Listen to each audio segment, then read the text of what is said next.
Οι φίλοι σε ακούν γιατί σε αγαπούν. Σε ακούν γιατί σε νοιάζονται. Σε κρατούν όταν πονάς. Σε καθησυχάζουν. Θέλουν να σε προστατέψουν, να σε παρηγορήσουν. Μοιράζονται μαζί σου τη σχέση, την καθημερινότητα, την ιστορία σας.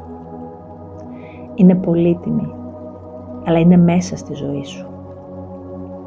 Ο ψυχολόγος σε ακούει για να σε καταλάβει, χωρίς ρόλο, χωρίς προσδοκίες, χωρίς να χρειάζεται να είσαι εντάξει.